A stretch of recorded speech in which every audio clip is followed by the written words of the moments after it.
Hey guys, welcome back. Stick around for the second half of this episode. We're going to bring on John Hinderaker to talk with American Experiment's Sarah Montalbano and also Debra Struhsacker about some of the executive orders that Trump's been passing over the last week as they relate to energy and the environment. In just a minute, we're going to bring on Communications Director Bill Walsh to talk about what's going on at the Capitol right now. And then a little bit later on, we're going to read some of your comments from last week's question of the day. But remember to like, subscribe, comment, turn on notifications. Yeah, help us grow. Thanks, guys. My name is Grace Keating. I'm here with Kathryn Hinderaker, as always. Hello. And we are joined this week once again by our legislative expert, Bill Walsh. Legislative expert? Wow, don't build it up. Well, thank you anyway for joining us. Yeah, great to be here. Is that what I'm supposed to say? See, that's great what to be here. I'd like to hear response, on our podcast. Who else are we supposed to ask about this stuff? The constitutionality of exactly. Well, what's happening I right have now. said many times, my colleague Bill Glahn and I, we write this Capitol Watch every week, and we have a combined 218 years of experience at the Capitol. I've noted. Don't do the math. You must be fun at holidays. It's kind of a bit. You know, go with the bit. Kind of? That's not actually true. I'm shocked. 218? Kind Yeah, of, that yeah. would be. Oh, okay. Bill, please just, there's so much going on at the legislature right now. Senate, House. Should we start with Friday? Because I think after we interviewed Speaker Damith, there has been some stuff that's happened. Like the Supreme Court came out with their response, their ruling. What happened? What did they rule? In the quorum issue. Yeah, they issued a very narrow ruling. I mean, there was an argument whether they could rule at all, which is when the Republican lawyers said, can you even weigh in here? Which was maybe not the best strategy because the judges didn't take that very well. They said, well, what's our job if not to interpret the Constitution in these disputes? I mean, that's essentially what they're doing, interpreting the Constitution.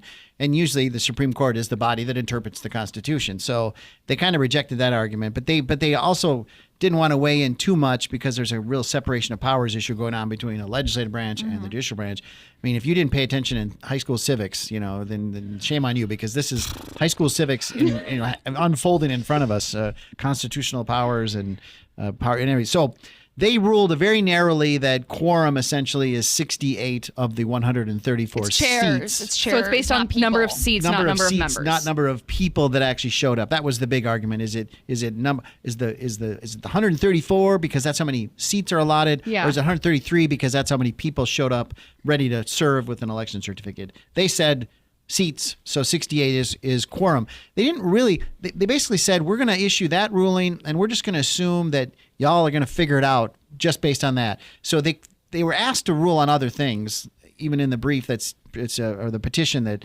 Secretary of State Simon put forward, but they didn't rule on anything else. So some have argued, you know, they didn't give a lot of direction as to what to do, which I thought was appropriate, because I think the further they go into saying, oh, come in tomorrow at noon and do this, now they're really telling the legislative branch what to do. So they just ruled on the quorum thing. Now, the interpretation that's happening, whether it's right or not, is that they're saying everything that the House has done since the 14th of January is nullified. Okay. Now, you could argue that it isn't because they didn't say that, but I think it probably is. And in all practicality, no one is arguing that, even the House Republicans. And so they convened. They passed rules. They appointed committees. They elected a speaker. All of that is now erased. Because they only had 67 people. Did not have a quorum. Not a quorum of 68, right? Yep. So that's all gone. And so Secretary Simon came in. Now, the House had adjourned last week. When you adjourn the legislative body, you always say when we're coming back. So they had adjourned until 3:30 on Monday. So Steve Simon came back again, as he's supposed to do when the start of a session, and pretended, I guess, like it was the start of session. We're making it up as we go along here. So that's not normal. It's not normal that he would come in. No, he comes in once for 5 minutes at the beginning of session to I don't ceremoniously even really bring understand his role. Like, he's just... Well, because the House isn't constituted yet, so who runs the House? Nobody until they get formed. So the Constitution says the Secretary of State will come in and get them started. That's okay. That's every legislative body does that. But he's had to do it twice now, and then he came in yesterday at 3:30, and previous to this, the House Republicans met with him and said, because here's the thing, the part of the Constitution that deals with quorum says, you know, a quorum majority of the members needed for quorum, 68 now. But a smaller group of members can do some other things, like call in the absentee members and set the time for adjournment. So that's right in the same paragraph. So House Republicans met with the Secretary of State yesterday, Monday, and said, hey, we're gonna have a motion at the desk that compels you to bring in the other members, because the Constitution says we can. We can't elect a speaker. We can't pass a bill. But specifically in the Constitution, this language says we can meet for other reasons. A smaller number, 67, can do these things. And he said, yeah, I'm gonna ignore it. I'm not gonna do anything with it because you don't have quorum. You can't get to that next step. So they warned Simon. They talked to him in advance, which I thought was a good thing to do. They told him their reasoning. They challenged each other, and he just said no. So he came in at 3:30, banged the gavel. They did a prayer. They did the Pledge of Allegiance. He said the House will take the roll. Seeing that there's no quorum, if there's only 67, the House is adjourned. Bang, and he walked out. And the House Republicans were frustrated that he didn't allow a motion, at the desk. They had in writing at the desk to compel the members to compel the sergeant to bring in the absentee members, which is what's done. Their motion also included maybe these people shouldn't get paid, which is a kind of a political thing, but absolutely, they're not coming to work. Why are they getting paid? I mean, if they want to boycott, fine, do your boycott, but then collect a paycheck at the same time. I think that rubs people the wrong way. Looking back at the Supreme Court decision and considering like the makeup of who was on the court, were you surprised by the decision they made, or is that kind of what you were expecting? I wasn't surprised. Really? No, and I don't think it's an unreasonable reading of the Constitution. Now, our boss might disagree, others might disagree. I mean, I thought it was a 50-50 call, whether it's elected seats or people that are elected. It's never been adjudicated. No one's ever really had to say, what does that really mean? Well, now we have it. Now we know forever that that's what this court says. And I was actually glad they didn't do anything more, like start directing what the House should do. At the same time, I mean, there were some things that we wrote about in the Capitol Watch. There were some things that happened during the hearing that just bother if you're a conservative watching the court. I mean, at one point, the chief judge said, the legislature's we have another branch of government in complete dysfunction. It's like, well, do we? I mean, Judge, I would have answered. It's like, well, what do you mean we have a body in dysfunction because the petitioners, in this case, House Democrats, aren't showing up? Yeah, there's a clear cause to this. So that this could be ended, this dysfunction that you're watching could be ended by the petitioners sitting right there. Right, yeah. If you demanded that they just come back to work, there's no dysfunction. Yeah. Then you guys could be done with this. So that bothered me a little bit. She sort of accepted the narrative that there's dysfunction in the legislature. By the way, the Senate is fine. Right. They're meeting. So I thought that was a little. I feel like they just buy into the talking points, Yeah. And then there's another judge that asked about a kind of a narrow thing, but this Mason's legislative manual, and we had written at American Experiment, John Phelan had gone deep into this argument that Mason's was the legislative procedure manual that says, one way that it argues in favor of the Democrats. That wasn't actually true. That's not, if you really read it and you dig deep, that there was a misinterpretation of Mason's. Right. And this judge just bought it. And he didn't go deep. And, we had gone deep. He doesn't read our stuff. I get it.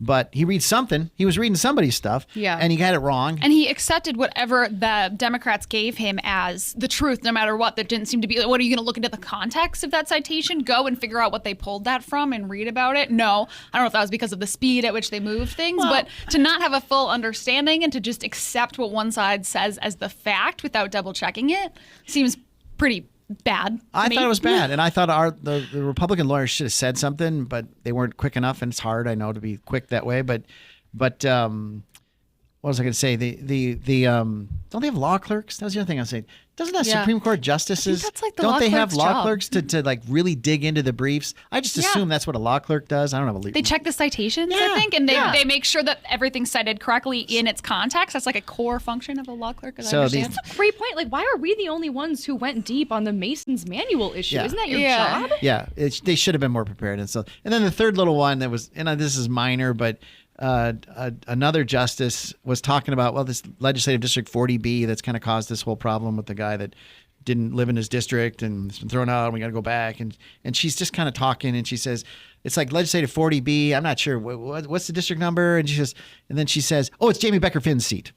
And the way she said Jamie Becker Finn's seat just made me think, well, why do you have that on the tip of your tongue? It's a little familiar. Yeah, it was a little familiar. Exactly. Yeah. It's like, So, and you can see on that justice's website, on that judge's website, it says like some of my public supporters. It lists Jamie Becker Finn. You can find that they're both in some of the same groups. Like these people, if you want to get conspiratorial about it, these people are close. Like these people all know each other. So does that give you pause at the impartiality? Impartiality? It did. It did. It's nothing you could. It does for me, but I don't know. It's nothing you could litigate. It's just a feeling. But we can write about feelings, right? I mean, we can do anything we want. So we're on a podcast, and I can say that made me uncomfortable. The way she was so familiar with Jamie Becker Finn, my good friend. And she didn't say that, but I'm just sure it just felt that way. So I don't know. Oh, interesting. But even having given the result of this, it's not like the Democrats totally win. It was a whole win for them. I don't think you should see it that way at all, because now the Republicans are still ready to go and showing up for work, and the Democrats are the ones that are really, as you put it, shutting down the government, right? Yes, they are. And I think their real loss was the last decision on the writ of special election, because I think their whole mind, everybody that's in on it, Governor Walsh, Senate Democrats, House Democrats, I don't know, these judges in on it, they're just participating. But the whole plan was, it's going to be 2 weeks, and we can suffer through 2 weeks of not going to work. It'll be a PR hit, yes, but it'll be over fast. We'll go out and try to win that special election, which they have an advantage in, certainly in the makeup of the district, and then we'll be fine. Well, that was all thrown out of the plans, because the court said the writ of special election was done in error and has to be redone. So now we're looking at, we don't even know. As of today, we don't even know when the election is. It hasn't been called. So that's probably going to be in March. Now you got to do this little PR gambit for months, not weeks. And I think that's a bad miscalculation on their part. And the Supreme Court loss on Friday, or win, as you put it, just gives them the opportunity to continue doing their boycott without having to worry about the House Republicans, passing bills or doing anything. So all it won them was the right to continue their childish, we're not coming to work thing. And as they don't come to work, Republicans can't do anything, really. They just sit around. That's all they can do. They have to show up every day and hope that some Democrats show up to give them a quorum. Otherwise, they just sit there. That's a good point. So they can't form committees. They don't have a speaker. Can they do anything? What are they? Nothing is getting done. The Senate's having some hearings, but that's very limited, because eventually you got to get a bill past the Senate. You got to send it to the House. So this affects the Senate, too. This Absolutely. isn't just holding the House back. Right. It's a government shutdown. The entire state government is shut down. Now, the agencies are funded from the last budget, but they're supposed to be working on the next budget. And, the tick-tock, the session ends in May, and no work's being done on the budget at all, because everything is shut down while we wait for these guys to play their power game.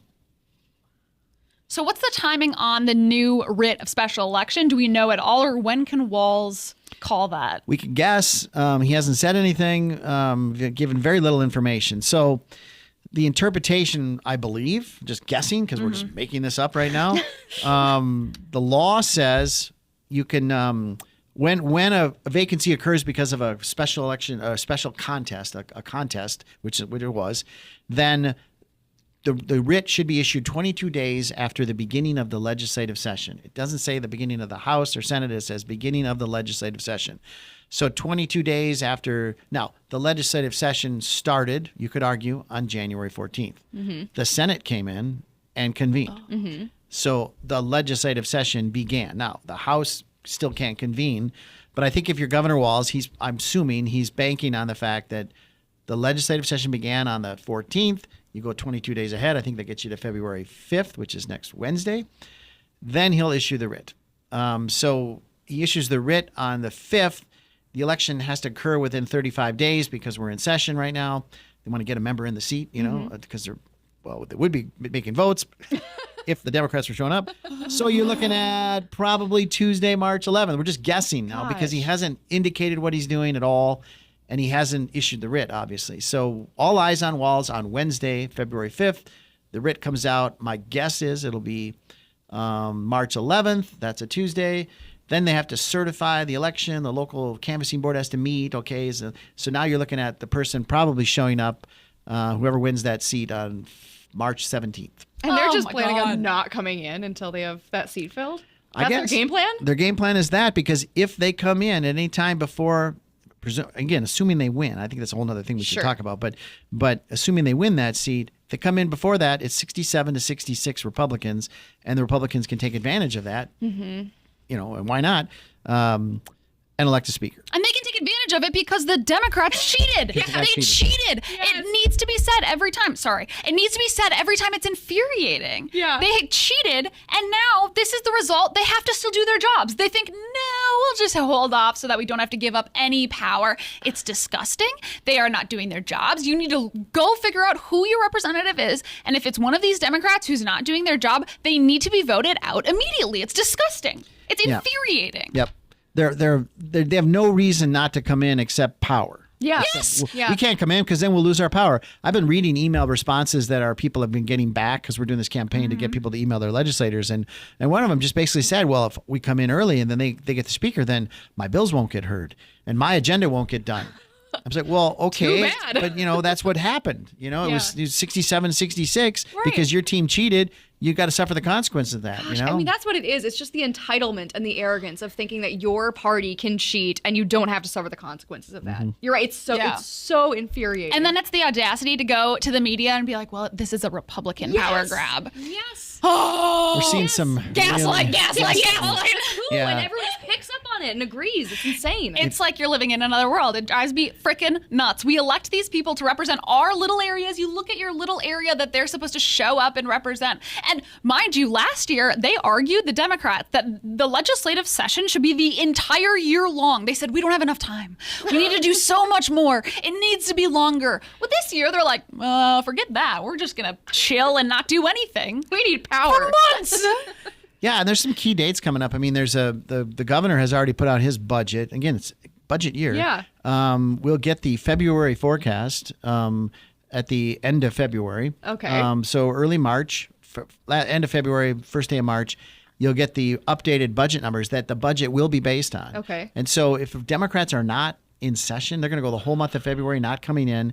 And then that new budget numbers come out. The pressure is really going to start to build. It's like, hey, we've got the numbers. The governor will put a revised budget out there saying, okay, now that I've got the budget forecast that we're going to rely on for the budget, here's my new budget. And then 2 more weeks have to go by before they show up. And then we're going to try to figure out a power sharing agreement because it is going to be, if the very best for the Democrats, their best case scenario is a 67-67 tie. Mm-hmm. And then you still need 68 votes to get anything done. So you're going to have to agree on things. This we could do a whole show on Governor Walsh and his lack of leadership. I mean, he's not leading at all. We never hear anything out of him. Yeah. He said a little statement saying, well, the Republicans should enter into an agreement with a 67-66 majority. They should just ignore that and enter into an agreement and give up power, which is absurd. Otherwise, he hasn't led. He hasn't said anything. The Senate, they're basically going along with the ride right now. But those Senate Democrats and Republicans should be starting to put some pressure on House Democrats. We got to get some work done here. I'm here for a reason, to pass a budget, pass legislation. We need House Democrats to show up. Yeah. So logistically, if they get to the end of session, because it's a set, there's an end date, and they haven't gotten a budget together, what happens? Well, I mean, ultimately, the budget, we're in a 2-year biennial budget and a fiscal year of July 1. And so the budget that we're in now ends on June 30th, 2025. And if there isn't another one to replace it, everything shuts down. And we get a whole. And then is that like a special session they would call to go in and finish it, or the session's going to end the 3rd week of May. Yeah. And so if they don't get it done on time in the regular session, this is what this happens a lot. Sadly, they'll take a break and then the leaders will meet. They'll try to come to an agreement and then maybe come back in special session to pass a budget that's been hammered out by leaders. And so, but you've got June and you've just got, the end of May, a week of May, and then the month of June to get that work done by July 1 when the budget expires. The last time we did this, the Supreme Court kind of weighed in, and because this get too deep into the weeds here, but in the past, even when we've gotten to that point where the legislative leaders and governor did not agree on a budget, and we got to July 1 and the government shut down, it didn't really shut down. I mean, so there's a lot of games that are played. Okay. And so, the state parks all shut down because, that's going to hurt us. That's the very rest visible. stops, the rest stops, we're going to shut down the rest stops on 94. Those get shut down right away. whoop, whoop, put the barricades up. Can't go to the rest stop because we can't have the guy come out and even the one with the Brazilian wood. Even the one that won a Golden Turkey Award a few years ago, all shut down. So the visible things get shut down. Then the court appoints a special master, and the special master goes through a list of things and decides, well, we can't shut this down. Public safety, we can't shut this down. We can't shut that down. We can't shut this down. So it's a decision to shut down these. They used to do things. that. They used to do that. So it was kind of a joke. It really didn't shut down. They just did some visible things to try to show pay, to bring pressure to raise taxes or to now the last time this happened, the justices said, the special master thing's over. When it shuts down, it's really going to shut down. So we'll see if that holds. It's a bit of a different court that did that, different chief judge for one. But that's the precedent right now, is that if it shuts down on July 1, it's really going to shut down. There will be no money flowing. Things like, payments to schools, things like that are going to end. So hopefully, and I think that's good. That's real pressure to get a deal done on time. Mm-hmm. But man, every day the Democrats don't come in is a day that no work is being done to get the preliminary work to get done on this budget. You're gonna have a crammed April and May, assuming we get together. The longer I've done this podcast, the more I've decided that I could run this state better than anyone else. This is so dumb. The more things you say, it's absurd. That seems so absurd. No, you think this all? No, you're absolutely right. Believe me. Does anyone normal listen to this and think, what the F? I worked there a long time and used to bang my head against the wall many times. It's like, why are we doing it this way? Some people talk about how if it moves a special session, a lot of you talk about the leaders is what you called it, right? People get cut out. These things get decided without all of the representation. So then it's another level of, the leaders. Okay, if the Democrats are the ones who are leading some of these. I mean, I don't know how it works exactly, but it's like swampy. It's swampy. It's drama, and so the press loves it, and they write about they're meeting, and then they all gather around the door where they're meeting, and they follow them in, and they come out and do these press statements, and then there's this whole process that used to drive me nuts as a PR guy, where we're in the cone of silence. You'll hear that. Oh my gosh. So the leaders decide that, hey, everything we're doing in the back room, what stays here, said here stays here. Don't share these things. And we used to negotiate with Mark Dayton. He would bring in some of the most outrageous ideas into the negotiating room. And I would hear about them as a staffer. I'm saying, well, why aren't we having a press conference and telling Minnesotans what he's offering right now? Yeah. Because it's outrageous, and we should be getting the public to put pressure on. But the public's out. Even most legislators are out. The leaders are in there. They're in the cone of silence, and we just got to hope we pick good leaders to come out with a decent budget. It's not a good system. It's not a good process.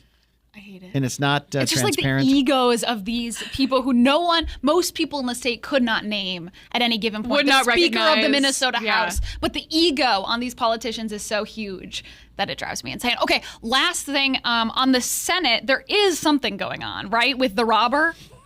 The burglar. The Senate burglar. The Senate burglar. The Senate burglar. Oh, yeah. So the Republicans in the House or Senate decided, it's classic. She says, she gets obviously caught, arrested, charged with felony burglary for breaking into her stepmother's house. And then the trial, justice moves slow. So the trial is set. So there's going to be a trial. So the Senate Ethics Committee, they bring an ethics complaint against her immediately. It's like, wow, you should be out of the Senate. You should be punished, whatever, censured, expelled. And the Senate Ethics Committee says, well, no, we have to let justice play out. We have to let her court process go through. So we'll put this on hold until her court process is done. Okay, so the court process starts, and now we get the court process. Well, the court process is going to be in January of 2025, like this week. So she goes to the judge and says, I can't be in court because I'm in the session. So the judge says, all right, I'll wait until the Senate's done before we do the court process. The Senate's saying, we'll wait on punishment for her until the court process is done. It's like they're just going to keep, punting that down. So she got the judge to delay the trial until May or June. So the Senate Republicans got tired of that. And she basically said there's a privilege from arrest that legislators have. It's in the Constitution. Think back to when you're on your way to the Capitol to represent your county, and you're on horseback, okay? Or you're literally, way back. right? Okay. Think back. And then you got some local sheriff, who says, hey, I don't like what's going to happen down in St. Paul, so we're going to detain this guy in the Beltrami County Jail and not let him get down to session. He's got a lasso. These maybe, are things that happen, right? Woo, woo. Sweeping the leg first, The Constitution has a provision that a legislator can't be detained, can't be arrested on his way to session, essentially, to be prevented from doing his duty as a legislator. If you're like driving into work, you're not going to get pulled over. You can't be. Well, not even. You can't be detained. But it's not really applicable today. Okay. Well, it's not a bad thought though. I mean, we invoked could that detain. privilege. I could detain. Never mind. Yeah, Never mind. maybe. But she invoked that privilege of the legislator and said to the judge, "You can't try me because I'm supposed to be down there." And so he said, "Yeah, okay, fine." So that bothered Senate Republicans. And look, you're arrested, you're charged, and now you're invoking Senate privilege, and you should be expelled. So they lost patience and brought her up for expulsion yesterday. Unfortunately, they got their own power sharing going on over there because they're temporarily 33-33. So long story short, they did a rules procedure. They did a procedural thing. Well, that's out of order. Out of order. You can't expel her from the Senate today because she hasn't had due process in the ethics committee, which is waiting for the legal. So it just goes around in a circle. So they voted on a procedural motion, whether that was appropriate or not. Surprise, 33 said, yeah, it's appropriate. 33 said it wasn't appropriate, including Senator Mitchell, who voted that it wasn't appropriate for her to be expelled today.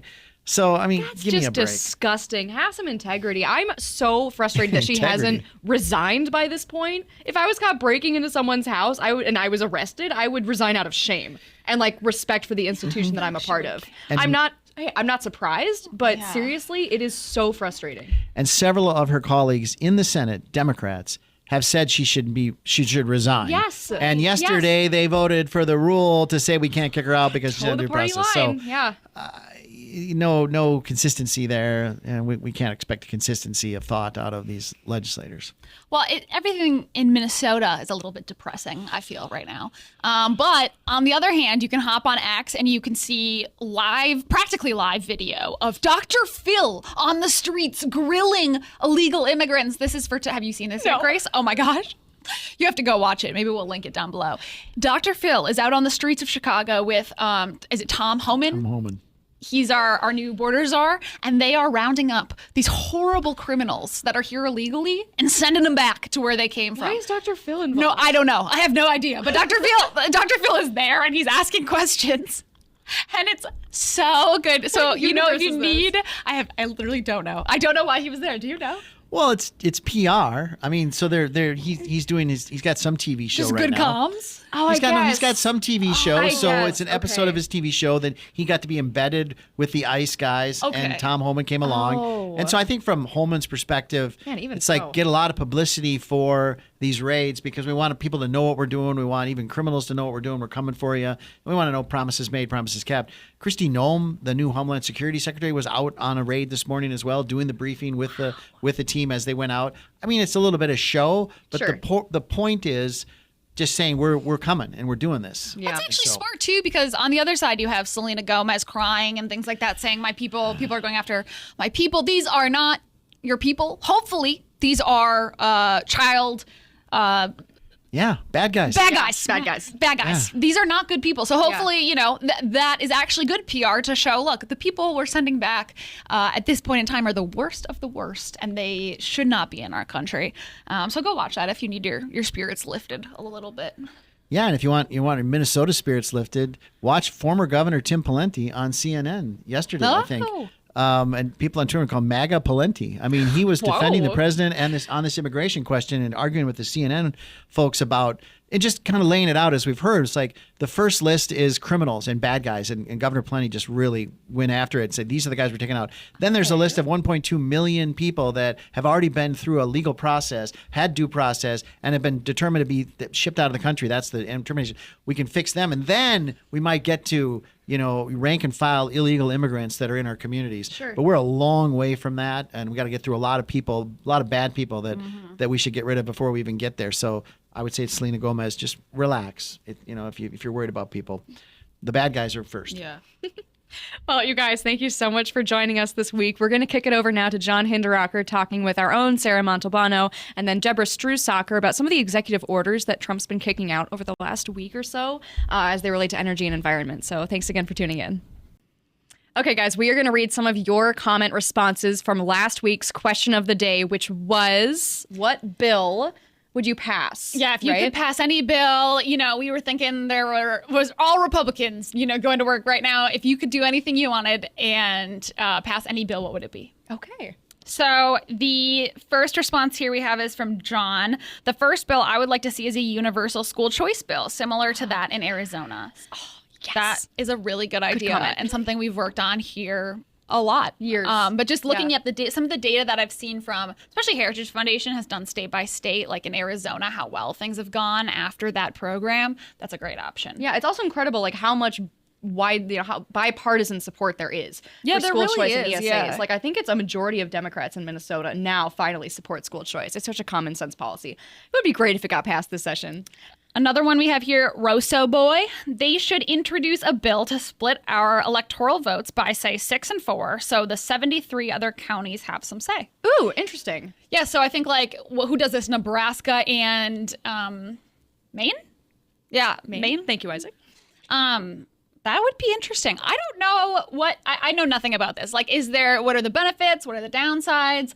Obviously, I feel like the Electoral College as a whole, I appreciate. I don't know if I'd want every state to do this, but of course in Minnesota. Something like this where it's not a bad idea. It's so, so lopsided. divided. Yeah, interesting. I'm open to it. Yeah. Okay, and then our last comment that we're going to feature is from Minnesota guy who says, first thing Republicans should pass is lifting the nuclear energy ban, has support across the aisle, and it's popular with a large majority of Minnesotans. That's so true. That's my number one thing this session. They proposed that? Yes. So maybe we'll see. Yes. Yeah, we'll see. I think there's a chance. I don't know. We'll see. I mean, we also got a lot of comments about some people liking our fashion commentary. Thank you. Thanks, guys. Thank you very much. I also like our fashion commentary. I don't know that John appreciated it very much, but it was a great fashion time. I certainly the inauguration. enjoyed it. Yeah. And since then, there have been a lot of other great fashion moments I've seen from Ivanka and others. So maybe we'll talk about those next week. Yeah, maybe we'll bring it back. But thank you guys. If you want to comment on this episode, let us know, what do you think the Democrats are doing while they're not doing their jobs? Wrong answers only. Let us know in the comments. And every comment, every like, every subscribe so you get notifications, that helps us grow. So if you're enjoying it, thank you. Leave us a comment and let us know. American Experiment is supported by thousands of individuals like you. To join the movement, go to www.americanexperiment.org and click the yellow donate button. From all of us here, thank you.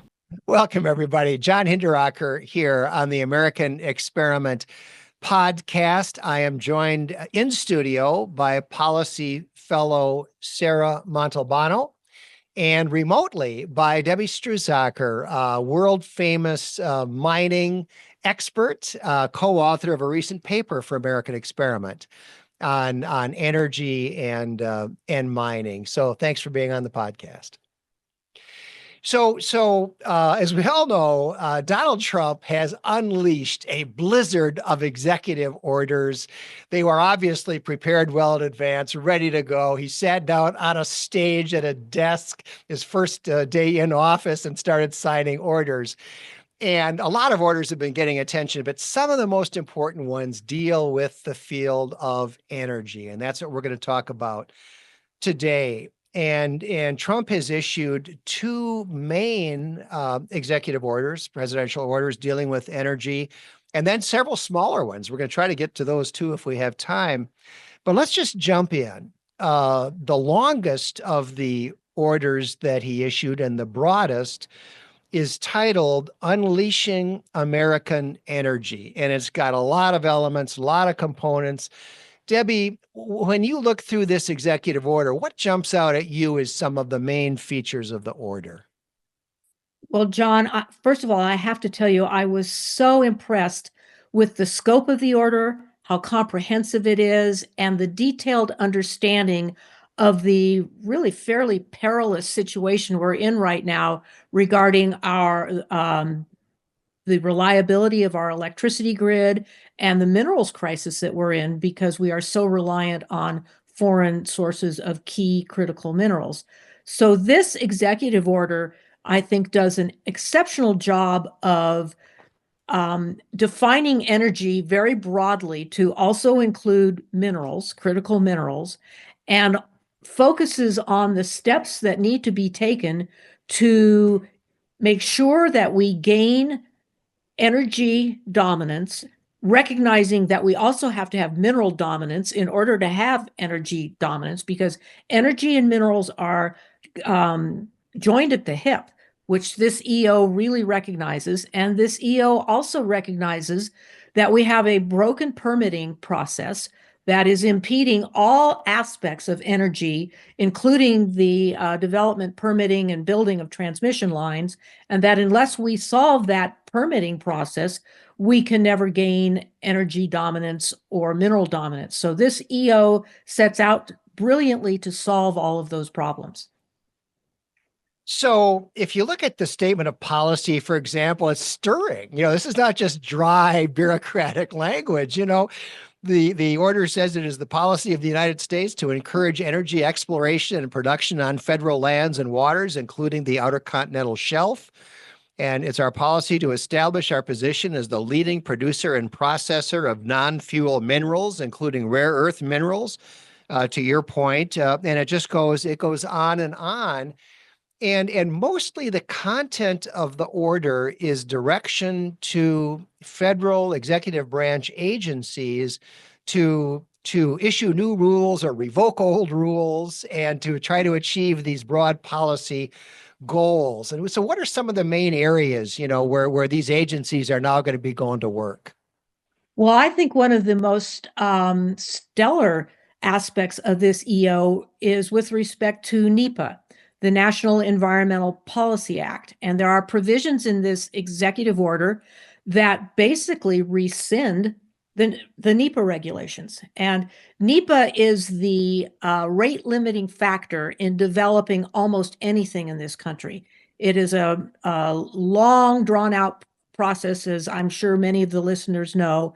NEPA was supposed to be a procedural act, but it's been misinterpreted and misapplied as an Environmental Protection Act. And this EO basically says that it's directing its agencies, the CEQ, to rescind its regulations. I think it's relying on a recent DC Circuit Court decision that suggests that the NEPA statute doesn't authorize CEQ to even develop regulations. And it's also directing executive branch agencies to use far greater use of general permits, nationwide permits, programmatic permits. So I think it has really honed in on one of the key obstacles to getting anything done in this country, and particularly energy infrastructure and expanding the transmission grid, by honing in on NEPA. So Sarah, the way that this tends to work is Congress will enact some really broad statute. It'll set up a federal agency, give it kind of a broad mandate, and then tell the agency to develop regulations to pursue those goals, those mandates. And then afterward, more statutes will be passed and more responsibility will be given to agencies to pursue various policy goals. And in many cases throughout these orders, it'll give kind of, strong direction to federal agencies, to do things consistent with these really, significantly different policies that are being outlined by the administration. And then it will say to the maximum extent consistent with law or something like that. And my point, Sarah, is at some point you do run into the statute, right? And so by executive order and by rulemaking and within the agencies, you can do a lot, but there's a lot you can't do. And so, what are we going to see as we go forward here? And as agencies, change these rules, reverse some of these rules, and start butting into statutory language? Well, John, I'm no lawyer, but I do think we're going to see a lot of working this out in the courts. We have a lot of issues to untangle here. A lot of it is not very clear on what Trump's authority is through the executive branch. So I really do think there's a lot that he can do in this. And especially at the very least, this is a strong stakeout of policy positions that the administration is going to follow. But we do have to wonder which parts of these are going to survive. And maybe you have a clearer understanding of that as of yet. I don't think anybody has a very clear understanding, Sarah. I think some lawsuits have already been filed, though. Isn't that right, Debbie? I believe that like within hours after these orders came out, lawsuits had already been filed by environmental organizations, maybe by blue states. There's going to be a ton of litigation. But let me just raise one particular example. Somewhere in here, it says that we want to get rid of the electric vehicle mandates. And so he's directing the relevant agencies to repeal, get rid of, change all the mandates that incentivize or require the use of electric vehicles. But and Debbie, I think you know this better than I do, but my recollection is that the statute that Congress enacted something that incentivizes electric vehicles. And at some point, there are things that agencies can do. But if Congress said, we're subsidizing EVs, we're stuck with that until we can get 60 votes in the Senate, right? Well, that's right. That incentive is embedded in the Inflation Reduction Act. So yes, it's an act of Congress, and that probably is a fuzzy area of, what the president can do or the executive branch can do. I mean, it's a separation of powers question when you come right down to it. But I think there's going to be some legislative support here for some of these things, particularly getting back to permitting reform. You might recall that late last year, Senators Manchin and Barrasso introduced the Energy Permitting Reform Act, and there was a very congenial hearing on that act in the Senate Energy and Natural Resources Committee that passed the act out of committee by 15-4, a wide bipartisan margin. And in recent confirmation hearings for Chris Wright for Department of Energy Secretary and Doug Burgum for DOI Secretary, several senators mentioned that hearing, mentioned that law, and mentioned the desire to reinvigorate a dialogue on permitting reform. So, yes, some of these things are going to require acts of Congress, literally, but I do think that there is some momentum going into the 119th Congress, particularly on permitting reform. On the EV mandates, I guess I don't know. I don't feel so strongly about that, whether there'll be any congressional support for rolling that back. But one of the things that Sarah and I noted in our report that we did last year for American Experiment is that it's the mineral consumption that EVs require that is driving a huge part of the forecasted demand for increased minerals, for lithium, cobalt, nickel, graphite, copper.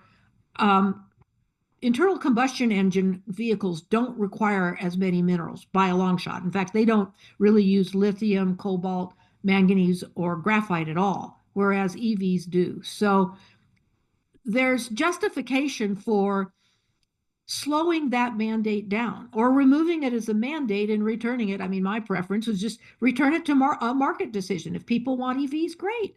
Well, that's what the executive order says. The executive order is very big on consumer choice. It says we shouldn't be telling people what kind of cars to buy. People should buy the cars they want. That's clearly set out as the administration's policy. My concern is just that it's going to run into the statute that does, in fact, contain EV incentives. Along the lines of consumer choice, one thing that I was kind of tickled by, again, push back against some of what we've been seeing coming out of the administrative agencies.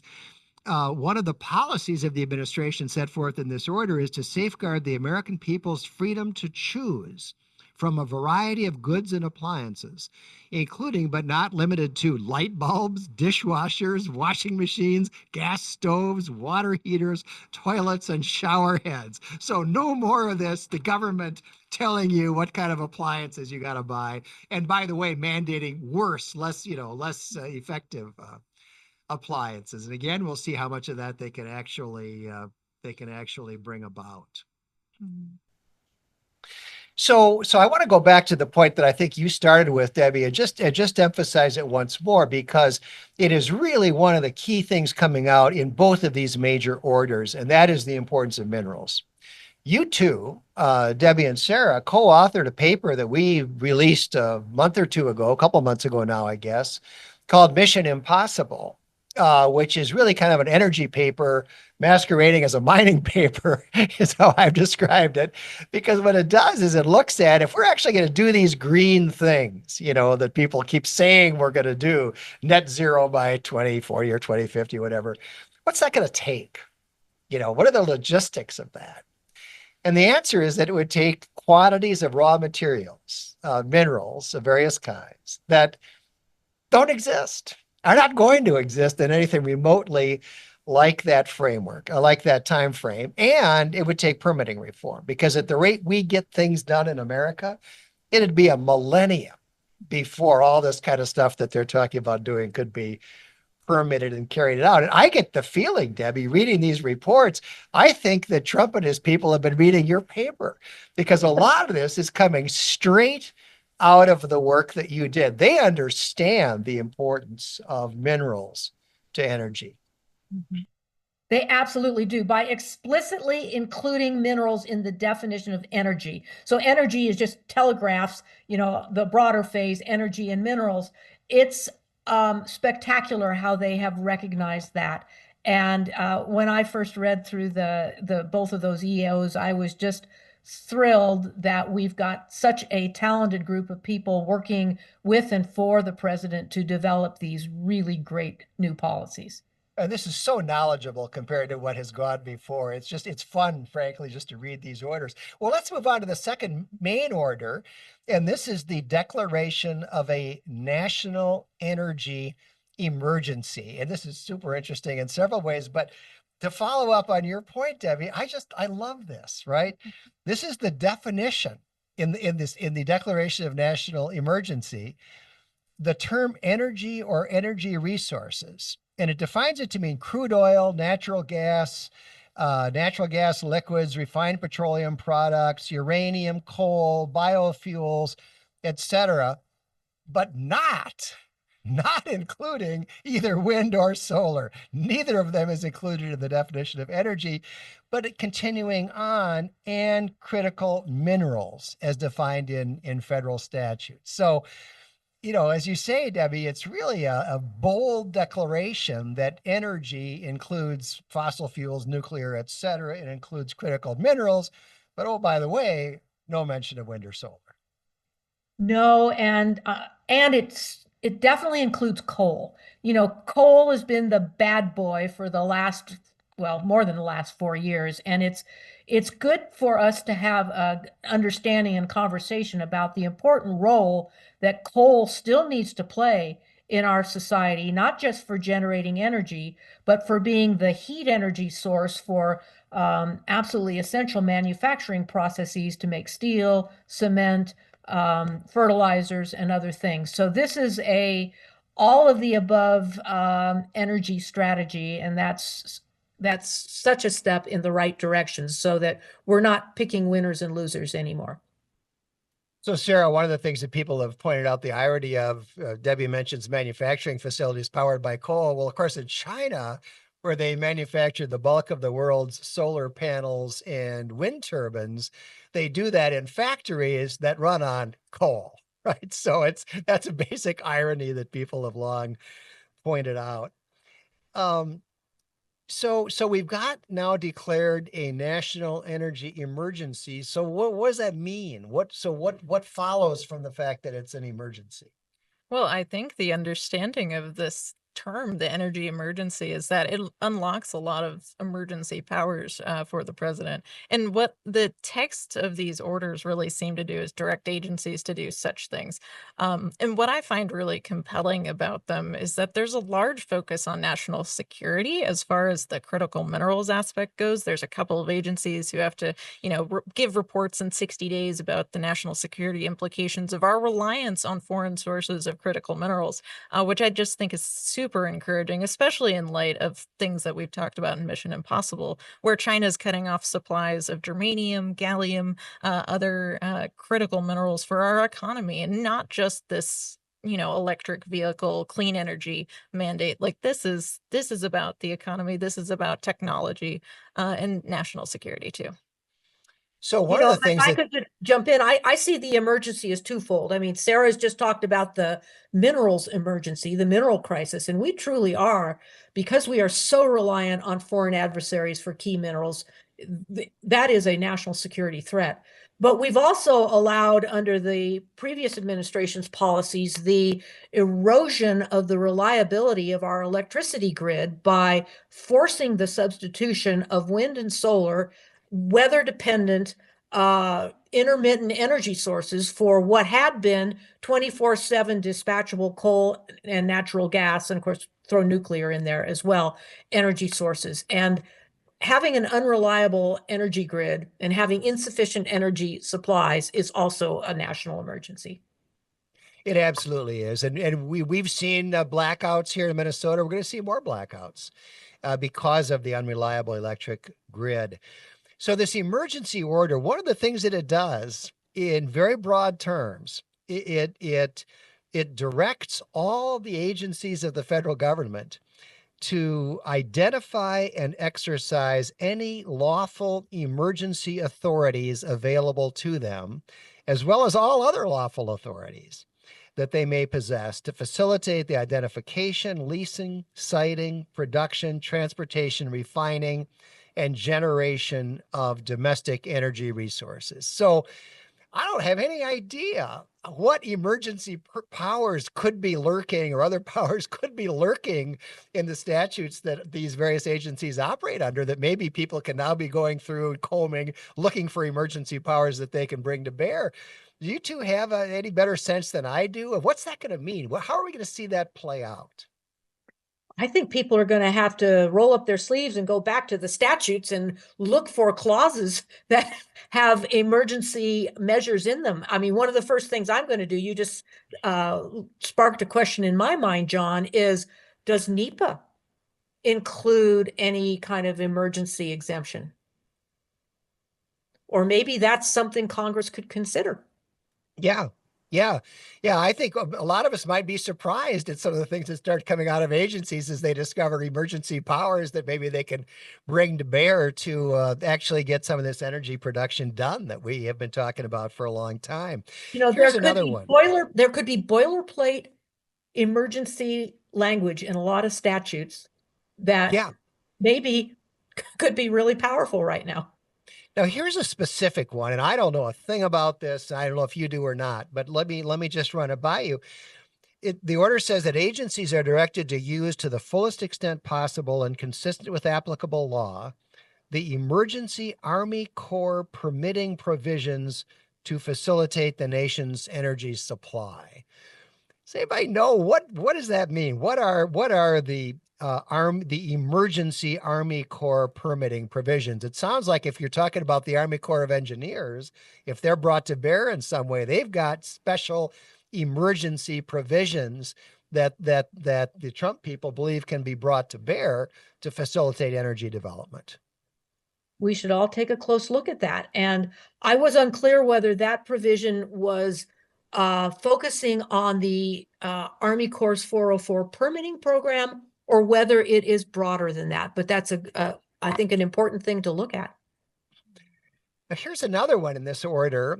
Pete Hegseth, assuming he gets the requisite votes to be confirmed, as I think he will, has an opportunity to get into this act. But going back to your point, Debbie, there are some people have been saying, "Oh, it's not an emergency. There's no energy emergency. It's just a policy choice," and that is so misguided. I mean, we are in real danger in a couple of fronts. For one thing, Debbie, as you say, we've got these unreliable elements that have now been mandated to be built into our grid, but also so many of the materials that we rely on to produce energy we're in turn reliant on the Chinese, and that's a national security issue.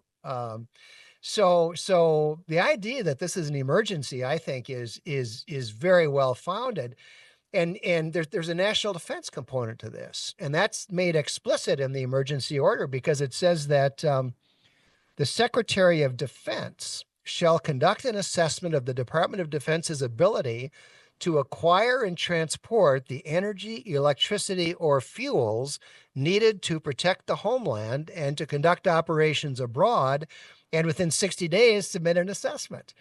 So that's another angle here where the Defense Department is actually going to be brought to bear to say, look, we need better infrastructure to protect our national security. Yeah, absolutely. And the Department of Commerce is doing the same thing for the critical minerals angle. So yeah, it's really encouraging to see that. Sarah, anything else on your list, things that jumped out at you in these couple of orders that we've been talking about that we haven't touched on? Well, there's a couple other minor orders that came through, and they are in particular of interest to my home state of Alaska. So there's an Unleashing Alaska's Energy Potential Natural Resources order that affects the Arctic National Wildlife Refuge. Those leases were pulled back immediately, day one of the Biden administration, and those leases are now reinstated. The National Petroleum Reserve in Alaska, a large swath of it, I want to say 40% or so, was put off limits by the Biden administration. And what we found in this order is that those are back on the table. And all of these things are, direct agencies to do certain things, but all of that's very encouraging. And the other part of that is the Ambler Road Access Project. So the Ambler mining district in Alaska is totally untouched. It was promised in a Carter administration piece of legislation that Alaskans would get this road so that they can unlock the mineral resources there. And the Biden administration shut down that road access just, last year. And now that's back on the table. And so is a variety of forestry issues as well. So I'm encouraged to see that from Alaska. Anything on that, happy to discuss. There's a couple other orders too. Let me just pause for a second there to follow up. So on interesting. That. Sarah, we've seen this, and I'm most acutely aware of it in Minnesota when you talk about mining, right? We keep trying to develop these vast mineral resources, and it'll kind of go back and forth from administration to administration. So, Sarah, you're saying, well, the Biden administration took this off the table, but now the Trump administration is opening it back up. And one of the problems we have is that these projects, these efforts take a lot of time. You can't do them overnight. And there have been many cases where we've kind of gone back and forth. One administration has tried to open up development, right? Whether you're talking about oil and gas, you're talking about mining, whatever it might be. But before they can actually get it done, a new administration comes in and they shut it back down. We've seen that in mining over and over again. Isn't that right, Debbie? We've seen that pattern. Well, I mean, the Superior National Forest in Minnesota and the Twin Metals, Minnesota Twin Metals Project are the poster child for that. And I think that the Unleashing America's Energy EO certainly tees up the reinstatement of the minerals lease to Twin Metals to start once again, hopefully developing that project and to end the withdrawal. It's about a 225,000 acre withdrawal in Superior National Forest of one of the most prospective world-class copper deposits. So yes, I mean, I think those projects will be hopefully back in play. And the ping pong effect is very difficult though, because as you say, a project like Twin Metals takes years to develop. I think the investment in that project is north of $500 million now. And so it's very, very difficult for companies to operate in a setting where the security of their tenure, their lease, and their ability to work on the land is influenced by whoever sits in the White House. So I think with respect to a lot of the things we've been talking about, an important question may turn out to be, who's the next president? If we can keep moving on this path of reliable energy and plentiful minerals and so forth for a series of administrations, the effects will be wonderful. But if we see a reversal of these policies in 4 years, it may come to very little. What else is on your list, Sarah? I think you mentioned the withdrawal from the Paris Accords. Is that? Yeah, so that is a separate agreement. I believe that we've decided to withdraw from the Paris Accords again, and I think there will be a lot of hysteria about that. But we've seen from the first time around that it didn't really affect how the U.S. is protecting its climate, and I would agree very much so that it probably wouldn't do such things again.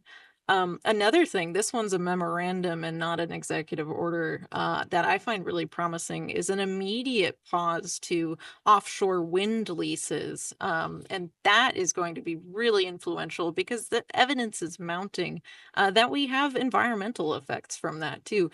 We are endangering certain species of whale. It's impacting fisheries.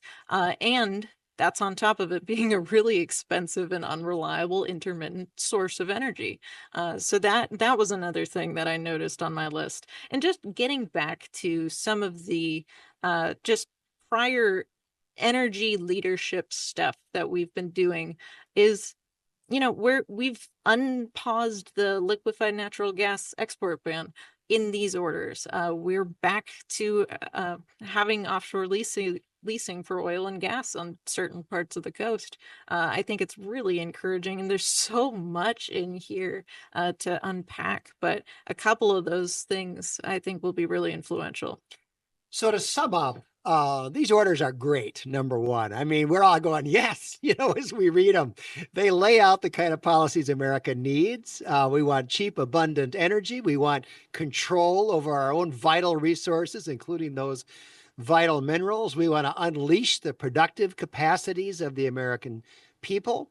And we want to slice through the Gordian knot of procedure and litigation and so on that prevent us from ever getting anything done in this country. And so the policies that are laid out are terrific. And Debbie, do you have any doubt? We've expressed some concern about, how far can agencies go, what emergency powers are lurking in various statutes and so on. But at the end of the day, do you have any doubt that these orders are going to have a significant impact in freeing up American energy development?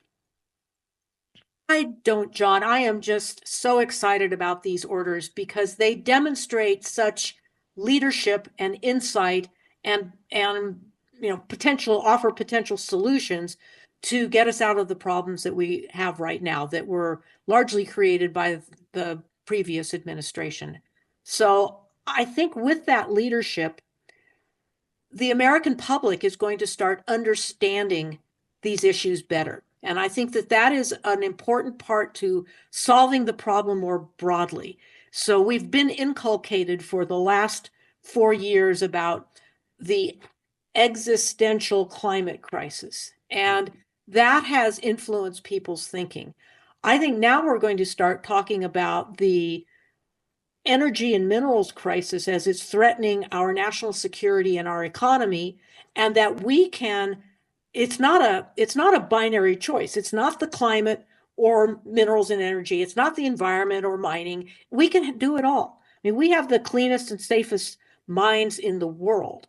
And so what I think these EOs do is they set a solid foundation for changing the way that we talk broadly about energy and minerals and mining, and at the same time, reducing emissions and protecting the environment. And it's not either or, we can do it all.